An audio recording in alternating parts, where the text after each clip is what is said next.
more speed and agility aligned with our requirements, and we're excited about that opportunity. Thank you, General. I wish you luck. Thanks.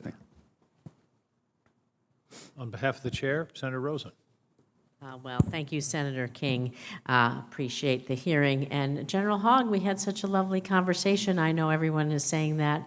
I really appreciate what we chatted about, and I so appreciate the family that moves and moves and moves along with you and does all the hard work to be sure that you can be happy at home and productive in your work. So thank you. I want to talk a little bit about, my colleagues have been talking about all these things, AI, everything else, but in order to achieve our goals, all of these goals that everyone's talked about, we have to have the workforce. So even with AI that Senator Budd talked about, you really need a person to make that final important decision that takes all the data, puts it down, and gives it to someone. And so in March, the DoD released its cyber workforce strategy to address the gaps in workforce management, to ensure we're equipped to address the growing cyber threats from our adversaries. So we discussed in our meeting just this week my Civilian Cybersecurity Reserve Act, which would provide the Department of Defense with qualified civilian personnel in our greatest time of need. It was included in this year's pilot program and this year's Senate NDAA.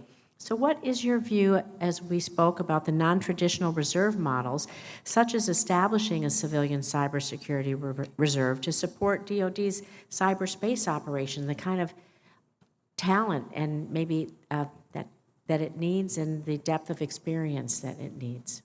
Senator Rosen, I think if confirmed, one of the roles that I have the opportunity to do is really be an advocate for STEM education.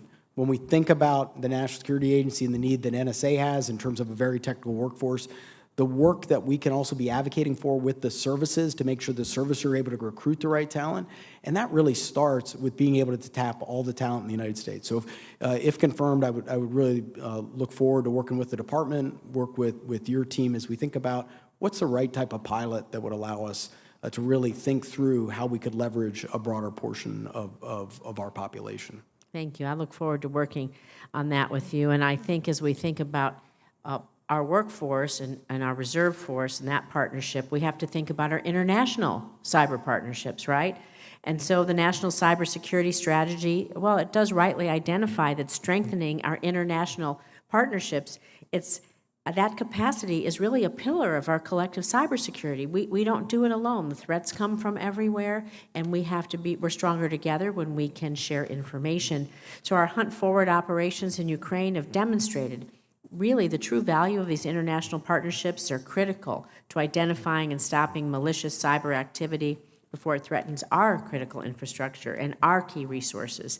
And so the Nevada National Guard has 3 partner nations as part of the state partnership program: Fiji, Tonga, and Samoa. So if confirmed, how would you leverage the state partnership program to bolster cyber partnerships with our allies and partners?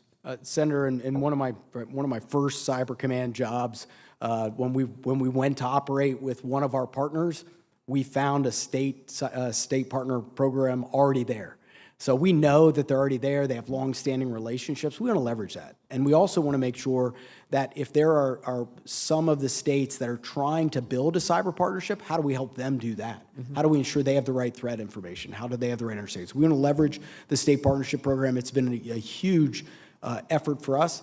As the department in the new cybersecurity strategy articulates, the next area of priority in terms of mission is our partners and allies.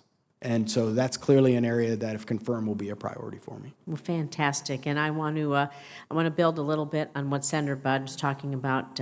China and others have talked about this, and Chinese cyber aggression, particularly on Taiwan, and its impact and potential threat to us, as we see that acutely aware that China poses a threat in the cyber domain, and it's using Taiwan as a testing ground for its cyber capabilities. And recent cyber attacks have forced Taiwan to harden their defenses. What we learn there can save us here.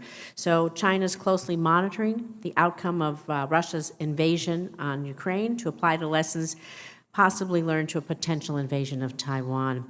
And so that's why this Congress, with Senator Rounds and Congressman Gallagher, bipartisan legislation that we introduced to expand American military cybersecurity cooperation with Taiwan.